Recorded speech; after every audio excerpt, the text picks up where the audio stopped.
যারা প্রেম করে দুঃখের আশায় নাকি সুখের আশায়, কিন্তু পায় কি? দুঃখ পায়, যন্ত্রণা পায়, টেনশন পায়, অপমান পায়, লজ্জা পায়। অনেকে তো এমন আছে এই প্রেমে সেকা খেয়ে বেকা হয়ে নেশার মধ্যে গিয়ে নিজের লাইফটাও শেষ করে দিচ্ছে। এবার বলেন আপনি আমি যে প্রেমে গেলাম, কেন গেলাম? ওই যে শয়তান আমাদেরকে সাময়িক কুয়াশার মতো সুখ দেখাইছে, দর্জনে করে আরে ঘুরতে যাও কত মজা হবে, ক্লাস ফাঁকি দাও কত মজা হবে।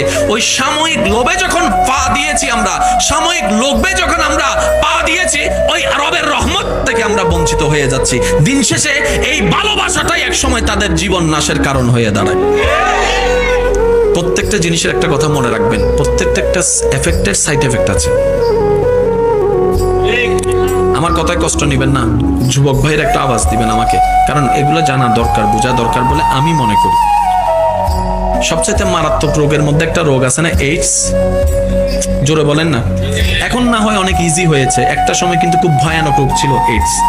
এই এইডস রোগটা যেই সব কারণের মাধ্যমে প্রতিস্থাপিত হয়, তার মধ্যে একটা হচ্ছে অবৈধ মেলামেশা। এবার বলেন অবৈধ মেলামেশাও যেরকম মেলামেশা, স্বামী স্ত্রীর মেলামেশাও তো মেলামেশা। এই পর্যন্ত তো কোনোদিন স্বামী স্ত্রীর মেলামেশায় এইডস হয়েছে বলে জানা যায় না। সুবহানাল্লাহ বলে না। বয়ফ্রেন্ড গার্লফ্রেন্ডেরটাও মেলামেশা, নাউজুবিল্লাহ। কিন্তু স্বামী স্ত্রীরটাও তো মেলামেশা। স্বামী স্ত্রীর মেলামেশার কেন তো এইডস হয় নাই? তাহলে বুঝতে হবে মেলামেশা নার উপরে নির্ভর করে না। আল্লাহর রহমত যেখানে, সেখানেই সুখ আছে, সেখানেই শান্তি আছে। আর আল্লাহর রহমতটাকে যখন আমরা ডিনে করি, তখনই আমরা মূলত নিজের জীবনকে নষ্ট করি। আমি ছোট্ট ভাই হিসেবে একটা কথা বলি আপনাদেরকে, আমাদের জীবনে সমস্ত দুঃখ কষ্টের কারণকে যদি আপনি নিজের জায়গা থেকে একটু অবজারভেশন করেন, তাহলে দেখবেন আমরা যতই আল্লাহ এবং রসুলের বিধান থেকে নিজেদেরকে দূরে সরিয়ে নিচ্ছি, আমাদের জীবন তত জাহান্নাম হয়ে যাচ্ছে। জীবনে দুঃখ কষ্ট কোন জায়গায় কেন আসে জানেন?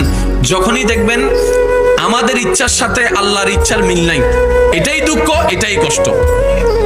যখনই আল্লাহর ইচ্ছার সাথে, আল্লাহর চাওয়ার সাথে আমাদের ইচ্ছাকে আমরা একমত পোষণ করে ফেলতে পারবো আলহামদুলিল্লাহ বলে, ওই না চাওয়াটাই সুখ হয়ে যাবে। বলেন সুবহানাল্লাহ। এবার ইমানদার ভাইয়েরা ইমানে আওয়াজ দিয়ে বলুন তো, সুখ দেওয়ার মালিক কে? হয় না আরেকটু জোরে। সুখ দেওয়ার মালিক কে? শান্তি দেওয়ার মালিক কে? রিজিক দেওয়ার মালিক কে? হায়াত দেওয়ার মালিক কে? সুস্থ দেওয়ার মালিক কে? ওনাকে খুশি করাই আমাদের কাজ। যদি আমরা চালাক হই, যদি আমরা বুদ্ধিমান হই, ওনাকে খুশি করব যেখান থেকে বরাদ্দ আসে। আমরা ওনাদেরকে খুশি করার দরকার নাই যারা আমাদেরকে ঠেলে ঠেলে জাহান্নামে নিয়ে যাবে। মানে না মানে কবরে যাইতেই হবে, উপায় নেই। মানে না মানে ইচ্ছা হোক না হোক, আজরাইলের সাথে দেখা হবে, দ্বিতীয় কোনো উপায়।